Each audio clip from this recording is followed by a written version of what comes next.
Alright guys, we're going to continue learning about slicing. So, I'm going to make a new document.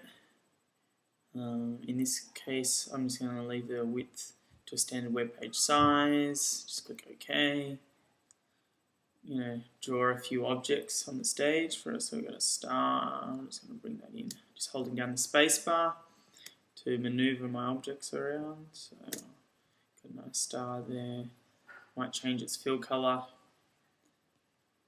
Grab lime green. I'm into the lime green at the moment.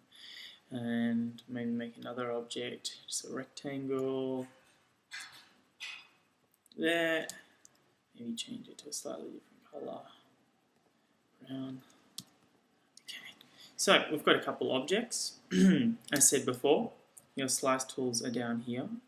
So the slice tool, we can either go in there and slice around an object like this. Just grabbing the slice tool and I'm just going in there nice and close, and you can see, yep, the slice tool works pretty well. It's quite effective in being able to slice like that and draw objects. Another way that you can use a slice tool is to select an object and go to Object, Make from Selection. So I've selected that object, so I want to make from selection. Click that, and it's made a slice for me. So let's have a look at those two objects that we've just created there.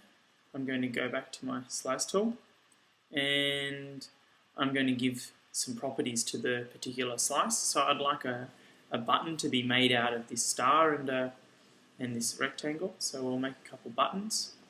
So I'm just going to select my star, and in my objects, in the objects tab, go down to slice and then slice options, and from there we've got a little dialog box that comes up. I'm just going to call this star. I'm going to specify the URL that I'd like star to go to, so http://www. I'll go to google.com.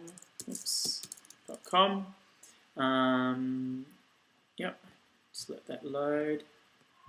And then we've got an option for target now that we've specified a URL. You could choose blank, which will open up in a new browser page, sort of like a pop-up window. You could have self, which is the default. You could have parent, which is like in the page that the current website's in. So it's very similar to self. And top is essentially on top of a page. So usually you want to select self or blank, depending on what you're wanting to do. So I'm just going to leave it at the default, which will be self. And my alt text, I'll just say it's a star. Oops, not a star, it's a star. I'll click OK. Also go over here to my rectangle, and I'll actually show you from the slices, from the Web for Safe dialog box. So if we go over to File and then Save for Web and Devices, you'll see, if I double click on my object, that the information that I just entered in the slice option is here. I can also enter it in here, so I might as well do that. Rectangle, oops, angle, and once again I'll specify a URL. I've entered in a few already, so from my little menu there, I'll choose RMIT, and I'll just leave the search rectangle, like so, and click OK. Alright, so I've got my couple of slices here, or my buttons that I could use, and I can play around with the settings and choose fantastic settings for my slices, usually JPEG set for images, GIF and PNG set up for your vector artwork. So I'm going to export out this. So I'm going to choose Save, and in this dialog box we can give a name. I'll just call it example HTML. I'm going to save it to my desktop. I want to export out the HTML, so the code, and also the images. I could choose to export the images only, or I could choose to export the code only if I wanted to. you can create settings if you want.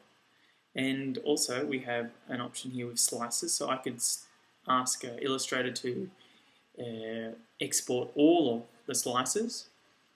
I could ask Illustrator to export just the user slices, the slices that I make, or I could ask Illustrator to export just selected slices. So maybe I've got a couple objects here, maybe it's just these two objects that I'd like to export, so then I'd choose selected slices. But in our case, I want to select all, and I want the HTML and the images. So click Save, go to the desktop, and on the desktop, yep, there's my Untitled 4 HTML. Yeah, I've got my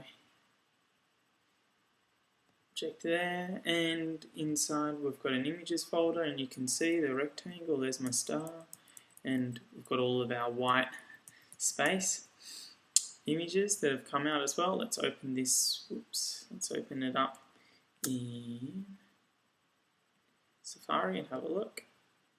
Alright, opens that up nicely, and hey, yeah, I can see that it's an image. And you can see that down the bottom here we've got Google or RMIT, so if I click on that, yep, I'm taken to google.com.